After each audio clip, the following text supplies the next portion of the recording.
저는 이제 우리나라에 전반적으로 퍼져 있는 이 생각들을 보면 너무 결과중심적이에요. 카테고리 이렇게 딱 나눠가지고 예. 그 사람들의 주장이 뭐 이렇게 딱 결과중심적이에요. 그래가지고 거기다가 꿰다 맞추는 식의 상황들이 분석이 많죠. 상승론자 누구. 그래서 제가 보면은 저랑 똑같은 얘기를 하는 사람 전국에 아무도 없거든요.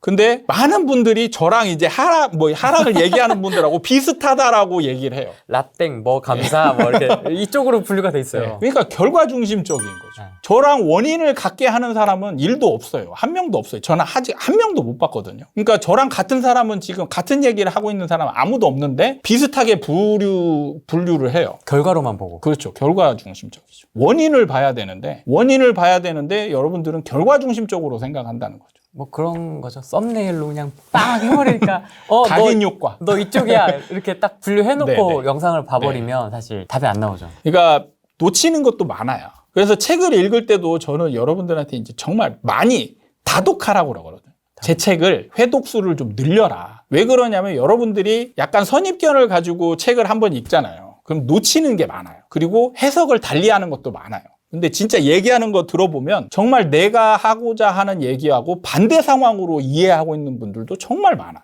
그래서 여러분들한테 많이 책을 읽어보라고 하는 게 읽어보면 읽어볼수록 정독을 하다 보면 달리 보이는 것들이 있거든요. 그래야 시장을 이제 좀 더 제대로 분석하고 원인을 찾아가고 할 수가 있는 거죠. 근데 여러분들이 원인 중심으로 생각하면 여러분들이 이제 의문이 생기는 게 많아져야 돼요. 다른 전문가들한테. 그리고 저한테도 의문이 생기는 게 많아져야 되거든요. 그런 거를 별로 제기하는 게 없어요. 그러니까 저는 입주 물량만 가지고도 저도 옛날에는 입주 물량이 이제 공급이라고 생각을 했어요. 그러다가 진짜 이게 공급인가? 그럼 파는 거는 뭐지? 이렇게 이제 재고주택. 이렇게 하나씩 생각하다 보니까 이게 아니네? 그러면서 이제 다시 집중적으로 고민하고 연구하게 되고 하게 되는 거죠. 그러니까 여러분들이 왜라는 걸 정말 많이 좀 생각했으면 좋겠어요. 왜? 금리가 진짜 시장에 미치는 영향이 맞아. 그럼 여러분들이 조금만 찾아보면 다 검증이 되거든요. Y에 집중을 해야 되는데 네. So what?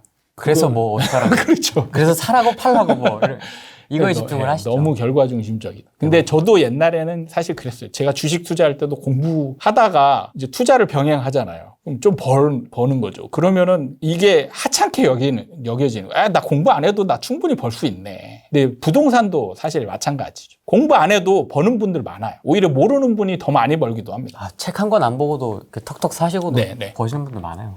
근데 이게 영원할 수는 없다라는 거죠. 항상 제가 현장에 있을 때도 느끼는 게 정말 끝물에 막 돈 그 전에 막 벌었던 분들이 끝물에 정신없이 막 더 많이 사고 막 하는 거죠. 그냥 영원할 거다라고 해서 여러분들이 자 예를 들어서 100만 원 가지고 1000만 원을 벌었어요. 그러면은 이때 많은 사람들이 1000만 원으로 약 500만 원을 세이브 시켜놓고 500만 원만 투자하는 게 아니고 1000만 원을 다 투자해요. 대부분이 그렇거든요. 이때 물리면 답이 없어요.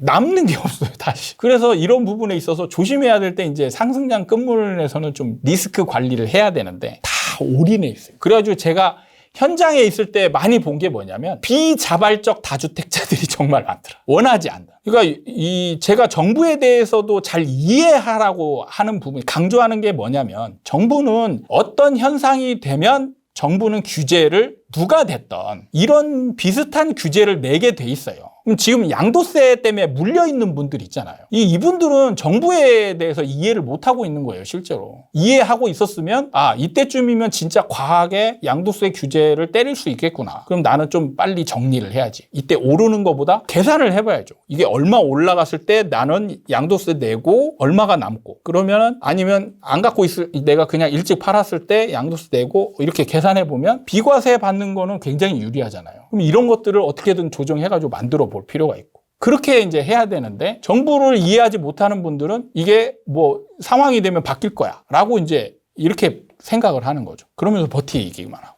윤석열이 되면, 홍준표가 되면 이제 이런 식으로. 그러니까 이분들이 쉽게 지금은 야당이니까 사실은 쉽게 얘기할 수 있어요. 근데 만약에 홍준표나 윤석열이 아니면 뭐 유승민이 이 대통령이 된다. 그러면 양도세 중과 쉽게 못 풀어요. 대통령이 되면. 그렇게 보세요? 네. 지금 오세훈 시장도 보면 정책대로 하고 있는 거 별로 없잖아요. 처음에 공약대로. 왜냐하면 책임이라는 게 생기는 거예요. 야당 때, 이 선거 때는 책임이라는 게 그렇게 없어요.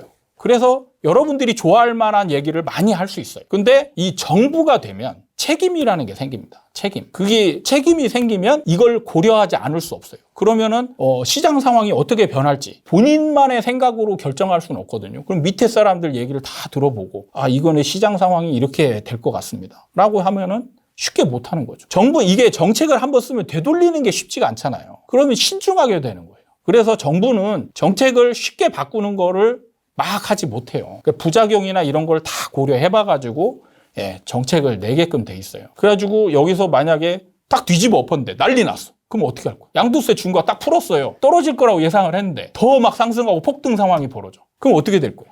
조금만 기다려 주십시오. 그게 통할 것 같습니다. 이 공격하는 대상들이 이제 이 민주당에서 가만 놔두게 너 봐라 너 때문에 너가 더 심한 놈이야 이렇게 욕을 할 수 있잖아요. 그럼 언론에서도 이 모든 거는 공격하면은 사실 얘기하기가 좋잖아요. 방어하는 측면보다 공격하는 측면이 얘기하기가 훨씬 편합니다. 그러면 다 공격, 정부는 항상 공격 대상이 되는 거예요. 그렇기 때문에 쉽게 뭔가를 결정하는 게 어려워요. 정부를 잘 이해해야 됩니다. 정부를. 지금의 여당이 또 한 번 더 하게 되면 어떻게 될까요? 웬만한 정책들은 다 유지를 하고 만약에 더 이제 여기서 이재명 지사 같은 경우는 이제 더 강한 드라이브를 걸겠다고 했잖아요. 보유세 더 높이고. 그러면 이제 어느 정도 하락을 더 이제 가속화시킬 수 있죠. 그러니까 여기서 착각하는 게 정부 때문에 올라갔다라고 착각하면 안 돼요. 지금 제가 얘기하잖아요. 지금 매도 물량이 안 나오니까 지금 시장이 상승하는 거예요. 그래가지고 미분양이 나오면 매도 물량이 이제 나중에 나오게 되고 그러면서 하락을 하게 되는 거예요. 그래서 여기서 관건은 시장에서 안 팔리는 게 중요하고 그리고 이로 인해서 매도 물량, 집을 가진 사람들이 집을 팔아야 적극적으로 팔아야 시장이 하락으로 가는 거예요. 근데 일반적인 정책으로는 이 사람들의 시장에 적극성을 내놓게 만드는 게 어렵다라는 거죠. 근데 이거를 적극적으로 만들 수 있는 것들이 있어요. 못 쓰는 것 뿐이지. 보유세 같은 경우를 진짜 과하게 매기면 못 버티죠. 상상 초월할 정도로 세게. 네. 근데 얼마만큼 매길지가 한 번도 써보지 않았잖아요. 제가 보유세를 얼마만큼 매기면 하락할까? 가면 상상이 안 돼요. 가보질 않았으니까. 그리고 이걸 한 번 쓰면 되돌리는 것도 어렵죠. 그러니까 정부가 쉽게 못하는 거예요. 근데 어떤 약간 미친 정부가 과감하게 뭔가를 쓴다. 그러면 그 효과는 크게 날 수 있죠. 그러니까 핵심을 잘 알아야 돼요. 핵심을. 왜 올라가느냐? 정부 때문에 올라가는 게 아니에요. 정부 때문이다. 임대차 3법 때문이다. 네. 정부 때문에 올라가는 게 아니고 여러분 때문에 올라가는 거죠. 여러분 때문에. 여러분이 집을 안 팔고 여러분이 집을 적극적으로 사니까 올라가는 거지. 그거에 정부 정책이 여러분을 그렇게 만드는 것도 있는 거죠. 근데 정부 정책이 강하게 이론상으로 하면 정부 정책이 시장을 무조건 이겨요. 이론적으로 하면. 근데 이론적으로 할 수 없으니까 시장이 이기는 겁니다. 근데 이것도 누적되면 결국에는 시장이 돌아서게 돼 있어요. 지금은 누적되어 있어서 어느 정도 이제 돌아설 수 있는 타이밍이 됐고 여기서 약간만 강하게 드라이브를 걸면 돌아서는 겁니다. 그거를 잘 알고 계셔야 돼요. 여기서 민주당이 되면 무조건 상승한다. 이거는 착각인 거예요. 지금 실질적인 정책이라고 그때 표현을 해주셨고요. 네, 단어를. 네. 지금도 유효한 거죠. 그렇죠. 이제 올해가 지나면 올해까지는 어느 정도 상승한다라고 말씀을 드렸고 네. 올해까지는 그리고 내년부터는 실질적인 정책이 대선 전후로까지도 네. 실질적인 정책이. 그렇죠. 그러면 그 이후에는 하락. 얼마 안 남았는데요? 그렇죠. 근데 그 시점을 그렇게 잡으신 이유가 있으세요? 시점이라는 거는 어느 정도 이제 옛날 데이터나 이런 걸 고려한 거죠. 데이터 보신 거네요? 저 데이터 안 보는 거 아니라니까요. 옛날 과거 사례를 보는데 데이터를 해석하는 부분에 있어서 약간 여러분들하고 다른 전문가하고 다르게 보는 거죠. 저는 이제 현장에 많이 있고 그 현장에서 사람들의 심리가 어떻게 변화되는가 그런 걸 집중적으로 봤기 때문에 데이터를 고려한 사람들의 심리 변화나 이런 거를 고려하는 거죠. 그러니까 핵심이 뭔가를 잘 파악하면 어렵지가 않아요. 핵심은 시장이 왜 하락하느냐? 하락하는 요인은 뭐냐? 결국에는 어떤 요인이 되든 여러분들이 집을 적극적으로 팔아야 돼요. 적극적으로. 적극적으로 팔면 떨어지는 거잖아요. 그럼 어떻게 하면 적극적으로 팔 것인가? 이런 요인들이 나오는가를 판단하면 되는 거죠. 거기에서 지금 모든 상황이 우리나라에서는 먼저 미분양이 생기는 걸로 결론이 나요. 그러니까 만약에 대외 변수가 안 좋게 나오잖아요. 그러면 미분양이 생겨버립니다. 결과적으로 미분양이 먼저 만들어져요. 그리고 나서 미분양에 의해서 누적이 되고 사람들의 매도 물량들이 이제 적극적으로 변하게 되는 거죠.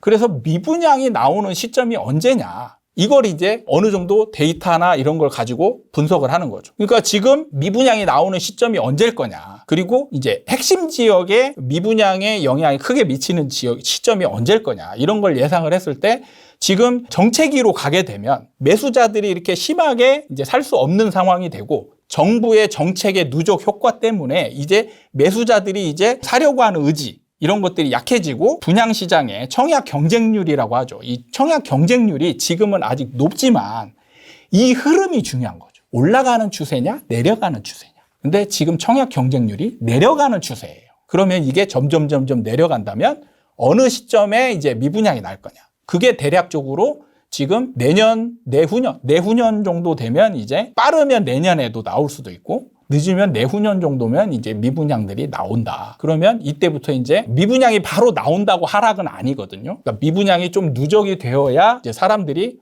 분위기가 요상하네. 그리고 이제 이때부터 뉴스에 초과 공급 얘기가 나오고 그러면 사람들이 이제 심리가 변화되는 거죠. 전체적으로. 그게 이제 하락으로 넘어가는 거예요. 그래서 대략적으로 지금 2년 정도 정체기를 잡고 그 이후로 하락한다라고 보는 게 그런 근거를 가지고 얘기하는 거죠. 내년이잖아요, 대선은. 상반기라고 해야 되나? 예, 상반기니까 사실 좀 지나서 나올 수도 있죠. 정체기는 이제 내년 초부터 이제 어느 정도 거래량도 굉장히 줄어들고 이제 아파트별로 거래들도 별로 없고 이제 오르락 내리락 하는 모습 이제 그런 것들이 이제 아파트별로 그냥 상대적으로 나타나고 이러면서 정체기가 이제 유지가 되고 그다음에 이제 미분양이 이제 빠르면 내년, 늦으면 내후년 정도. 내후년. 예, 그 정도쯤이면 이제 미분양이 나타날 거다.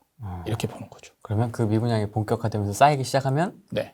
그냥 분양은 어차피 계속 예정되어 있거든요. 그래서 미분양이 생기면 이제 계속 누적되게 돼 있어요. 왜냐하면 분양가들이 비슷비슷하게 현장은 골고루 배치가 되잖아요. 그럼 미분양이 생기면 그 주변은 다 계속 이제 미분양이 누적되게 돼 있어요. 그건 자연스러운 거예요. 수도권 한정해서 내년 집값을 정리를 해주신다면 전망을 정리해 주신다면 내년부터는 어느 정도 이제 정책이니까 올라가고 내려가고 하는 게 이제 별로 없을 거다. 이렇게 보는 거죠. 데이터와 심리 다 확인했다. 네. 궁금해요. 내년 그쵸, 궁금하죠. 하반기부터 아무튼 좀 네, 네. 뭐 상반기야 차츰 이제 이게 예. 어차피 이게 항공모함 같아가지고 사실 근데 급격히 막 신기한 게 슉슉 이렇게 바뀔 것 같진 않고 옛날에 보면 갑자기 연초되면 분위기가 확 바뀌는 상황들이 벌어졌었거든요. 갑자기 그러니까 제가 내년으로 좀 보는 이유도 옛날 같으면 특별한 이유가 없는데 연초가 되면 분위기가 확 바뀌는 거죠. 그러니까 지금 올해까지는 막 상승 기조를 막 유지하다가 갑자기 거래가 뚝 끊기는 거죠. 연초가 되면. 겨울이라 계절성인 거 아니에요? 그런 것들도 있는데 그게 이어지는 거죠. 이제. 그러니까 항상 시기가 중요한 거거든요. 시기가 지금 상황에서 이제 정체기가 생기면 그게 유지가 되는 거예요.